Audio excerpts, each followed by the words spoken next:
Nous avons suivi la DPG, cela veut dire que la déclaration de politique générale du Premier ministre Amadou Ba au niveau de l'hémicycle national. Mais le constat que nous avons fait, c'est que nous sommes restés sur notre faim. Parce qu'on attendait vraiment une déclaration de politique générale plus pertinente, que le Premier ministre devrait en principe nous apporter des réponses plus pertinentes aux problèmes, les problèmes auxquels les populations sont en train de vivre présentement. Ces problèmes qui ont pour nom la pénurie des denrées alimentaires, parce que tout le monde sait que nous traversons une situation de subsistance très difficile dans ce pays. Il y a aussi le problème des infrastructures dans la région de Kolda. Quand on prend la région, parce qu'avant d'aller balayer ailleurs, il faut d'abord démarrer par la région de Kolda. Et tout le monde sait que la région de Kolda, c'est la région à problème. Parce qu'on sait que le système sanitaire dans la région est complètement à terre. L'électrification rurale, bien vrai qu'il y a peut-être des portions de villages qui ont bénéficié de cette électrification rurale, mais la quasi-totalité des grands villages de cette région n'ont pas encore bénéficié de ce programme d'électrification rurale. Et pratiquement tout ce qui a été avancé comme mesure par le Premier ministre, nous disons que ce ne sont que des mesures cosmétiques. Parce qu'on attend des mesures plus concrètes. Parce qu'aujourd'hui, tout le monde sait qu'après la Covid-19, que l'économie nationale est complètement détricotée. Nous avons aussi entendu des scandales, des détournements par-ci et par-là. Et je pense que ça ne fait même pas 48 heures ou 72 heures. Nous avons entendu que le ministère dirigé par le gendre du président de la République, Mansour Faye, a été épinglé et cité dans une affaire de malgouvernance. Et je pense que cette fois-ci, le président de la République va apporter vraiment fera tout le nécessaire pour que la transparence soit faite sur la gestion des ressources allouées au ministère de Mansour Faye pour faire face à la Covid-19. Il y a aussi un point saillant, parce que ce que nous avons constaté à l'Assemblée nationale, c'est le comportement belliqueux et irresponsable d'un député du parti au pouvoir, en l'occurrence M. Farbangom, qui n'a pas sa place dans cet hémicycle-là. On ne parle pas de je ne sais pas, Kouramaki. Kouramaki, je pense qu'elle confond l'hémicycle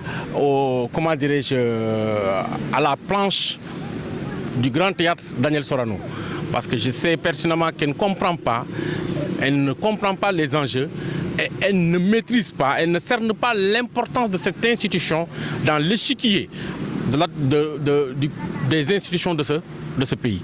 Je pense qu'il y a des choses qu'il faut d'abord régler au préalable, parce que ce que nous avons vu, c'est des invectives, des attaques et vraiment certaines réponses qui ne collent pas tellement aux attentes des populations du pays. Parce que quand on nous parle de gouvernement de combat, moi je dis que ce n'est pas ce gouvernement-là qui va nous aider vraiment à faire face aux difficultés de la vie. Prions, croisons les doigts, parce que je pense qu'il y a aussi des députés qui ont eu le courage d'interpeller le Premier ministre par rapport à un éventuel troisième mandat du président de la République. Mais malheureusement, il a esquivé cette question pour ne pas apporter vraiment une réponse. Parce que c'est l'art principal, je te dis que c'est pratiquement la question principale et la réponse principale qu'on attendait surtout du Premier ministre. C'est de rassurer les Sénégalais que le président de la République ne sera pas candidat pour un troisième mandat. Et tout ce qu'ils feront dans ces pas 2 ans, parce que ce qui leur reste réellement, c'est moins d'une année. Nous sommes pratiquement à quelques encablures de 2023. Et je sais que le président de la République ne sera pas armé, n'osera pas aujourd'hui défier les populations du Sénégal. Parce qu'il fait partie de ceux qui ont conduit la bataille au niveau à la place de l'Obélix pour crier haut et fort et à tue-tête que Wade n'avait pas droit à un troisième mandat. Donc vraiment, je pense qu'il est rattrapé aussi par l'histoire. Il faut qu'il l'accepte et qu'il évite quand même de se présenter pour un troisième mandat pour éviter des morts et éviter vraiment des casses dans ce pays. Parce que nous, ce que nous souhaiterions vraiment, c'est que nous soyons dans un pays stable, parce que tout le monde sait que la ceinture, les pays qui ceinturent le Sénégal sont des pays instables. Nous n'aimerions pas vraiment que ce Sénégal-là soit plongé aussi dans cette situation d'instabilité. Donc c'est le seul responsable aujourd'hui qui peut assurer la stabilité dans ce pays-là. Maintenant, s'il continue, parce que quand on entend ces députés, au lieu d'interpeller le Premier ministre par rapport à sa politique générale, mais c'est des députés qui étaient là vraiment pour signifier aux Sénégalais qu'ils ont déjà choisi leur candidat, et leur candidat sera Macky Sall en 2024. Mais nous voulons vraiment leur faire comprendre que nous ne sommes pas des machos, on ne va pas rester les bras croisés et laisser Macky torpiller cette constitution-là, laisser Macky aujourd'hui vraiment, je te dis que compromettre même les acquis démocratiques dans ce pays. Macky, c'est pertinemment que nous n'avons pas de si c'est le courage, c'est pas ce courage qui nous manque. C'est pas ce courage qui nous manque. Et je sais pertinemment qu'on entend ils ont déjà fini d'élaborer la liste des individus qui peuvent éventuellement empêcher à ces responsables politiques de pousser Macky à briguer un troisième mandat, que tous ces gens-là sont actuellement dans leur liste et ils seront envoyés en prison. Mais nous voulons leur faire comprendre de ne pas oublier vraiment d'agrandir la prison de Kolda, parce que nous irons massivement en prison, mais Macky ne sera pas candidat pour un troisième mandat dans ce pays. Le Premier ministre de la République du Sénégal, M. Amadou Ba, a sacrifié un rituel consistant à présenter aux parlementaires une déclaration de politique générale. De l'avis de bon nombre de Sénégalais, y compris même des parlementaires, il a été à la hauteur de l'exercice. D'abord, sur le plan de la forme, beaucoup ont apprécié un document vraiment très accessible, un document également bien fourni. Parce qu'effectivement, si on parle un peu de la constance du document, c'est un document de 79 pages qui revient effectivement sur l'ensemble, je dis bien l'ensemble, de façon exhaustive même, on serait tenté de dire, sur les secteurs qui aujourd'hui tentent le développement du pays. Donc tous ces secteurs ont été passés en revue. Il a fait effectivement le point avant de fixer le cap. Je pense qu'à travers ce document, l'espoir est encore permis que le Sénégal, de façon irréversible, s'est tracé un sillon vers l'émergence, comme il a eu à le dire. Avec ce document, l'espoir aujourd'hui est encore permis que, conformément à la volonté de son excellence président Macky Sall, nous avons un gouvernement de combat, un gouvernement qui va travailler d'arrache-pied pour apporter les réponses pertinentes et aussi attendues, très urgentes, par rapport à la cherté de la vie, par rapport à la question de l'emploi des jeunes, à la question de l'énergie, à la question également de ressources naturelles. Donc, tous ces éléments, ces aspects ont été abordés. Donc aujourd'hui, je pense que certains députés de la majorité n'ont pas tort de dire que vraiment ce gouvernement est venu effectivement pour insuffler un sang nouveau effectivement à la marche du pays. En tout cas, ce jour à l'Assemblée, ça a été vraiment une réussite à tout point de vue. Si c'était un exercice qu'on devait noter, on va dire que l'exercice a été réussi. Hein? Donc vraiment, c'est avec mention très honorable. Et félicitations même, bien entendu, de certains parlementaires. Maintenant, comme vous le savez, il va falloir aussi que tout ce qui a été dit puisse être traduit en actes concrets. C'est une chose de présenter un document, parce qu'effectivement, ce n'est pas le document lui-même qui va être une réalisation, mais c'est traduire ce qui est dans ce document-là, qui effectivement aboutira à des réalisations. C'est très possible. Et d'ailleurs, c'est le moment pour nous d'en appeler à un sursaut, à un sursaut collectif. Et qu'on puisse comprendre, hein, pour une fois, que le Sénégal est et demeure notre dénominateur commun. Nous avons aujourd'hui tous intérêt, la majorité, comme justement le pouvoir, l'opposition du moins, à travailler la main dans la main, à faire ce qu'on appelle la synergie des énergies pour faire davantage bouger les lignes. C'est à cela, effectivement, que nous appelons tout le monde. Parce que quand même, tout le monde reconnaît aujourd'hui la volonté ferme des chefs de l'État à apporter des solutions pour les populations. Et il l'a dit, il a martelé, son gouvernement également pareil. Et on a même suivi le marathon budgétaire à l'Assemblée nationale. Parce que tout ce mois de décembre, et même avant, depuis au mois de novembre, les ministres sont passés d'abord en commission technique, ensuite en plénière. Et le budget qui a été effectivement voté par les députés, ils l'ont qualifié de budget solution. Ça veut dire quoi? C'est un budget qui va effectivement apporter des solutions aux populations. Maintenant, il faudrait que tout le monde se serre les coudes, que nous puissions travailler pour que cela puisse être effectif. Et que le Sénégalais lambda puisse ressentir effectivement toutes ces politiques-là au niveau de son vécu quotidien.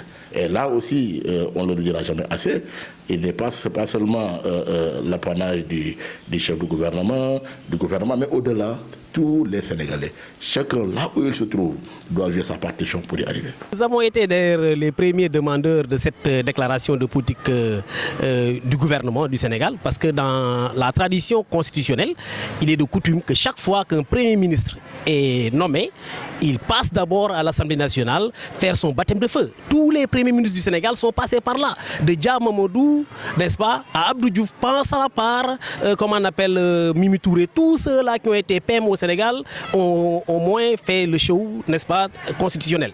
Excepté Amadouba qui a été nommé Premier ministre du Sénégal, qui n'a pas eu ce temps-là au temps opportun, c'est-à-dire le temps opportun. Quand je dis le temps au temps opportun, ça veut dire quoi? Tout simplement, dès sa nomination, nous avons vu des mois courir, presque les ministres font le marathon budgétaire à l'Assemblée. C'est suite au marathon budgétaire que lui, en tant que chef d'orchestre, en tant que Premier ministre, passe à l'Assemblée.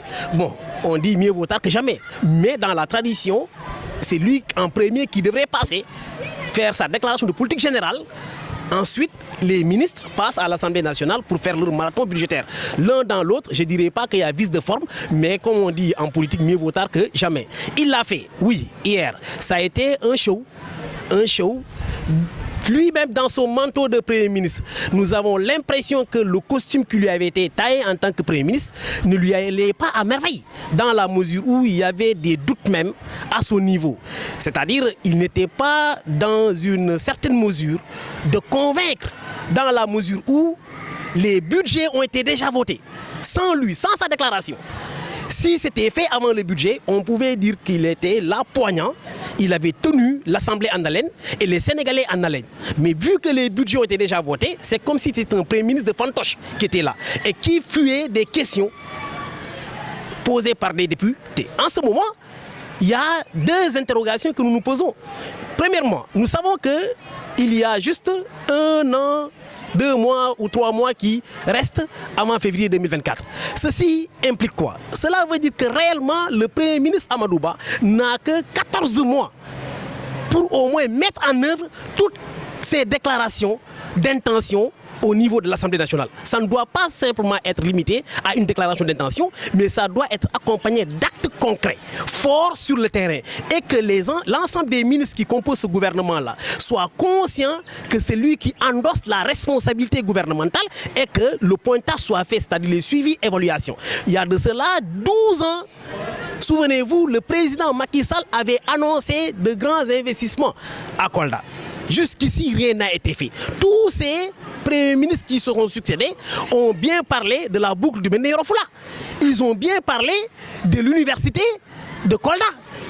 Ironie du sort, tout est au point mort. Donc cela veut dire quoi? Le Premier ministre Amadouba, Kolda l'attend de pied ferme dans l'exécution de ses engagements gouvernementaux, au niveau de l'éducation nationale. Parce que Kolda est l'une des régions où il y a plus d'abris provisoires, même dans les centres urbains. Les différents lycées qui sont dans les centres urbains, les collèges qui sont dans des centres urbains, les écoles maternelles sont presque en abri provisoire. Au moment où on parle de l'éradication des abris provisoires au niveau des écoles. Voilà un premier facteur. Le deuxième facteur, l'hôpital régional est un problème.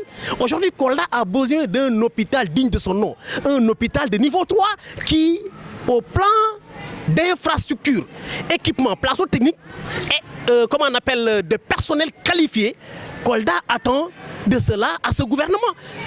n'est-ce pas? Au niveau du transport, le réseau routier doit être augmenté au niveau de l'intérieur de Kolda.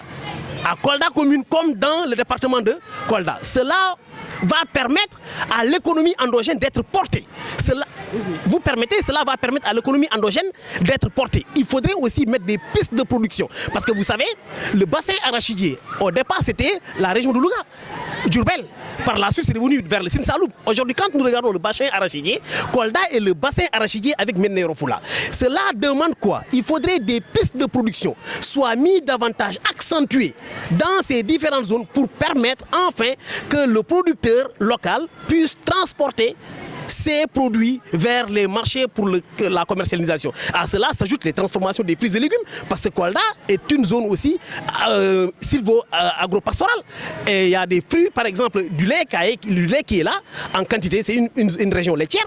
Le lait qui est là, on doit penser comment transformer ce lait-là, comment encadrer ces producteurs de lait pour qu'au moins Kolda soit champion en production laitière, mais aussi pour que au moins ces mangues-là, l'anacarde ou bien les pommes d'acajou qui peuvent être bousillées puissent être transformées localement pour qu'enfin Kolda soit un hub industriel. Et nous pensons que les 12 mois qui restent, nous ne pensons pas qu'Amadouba puisse réussir cela, parce que tout simplement le gouvernement Macky Sall, l'ensemble de ces gouvernements, ils ont échoué en ce niveau. Et Kolda attend toujours donc son scanner, certainement son hôpital régional. Et je rappelle que l'hôpital régional, une opération bénigne.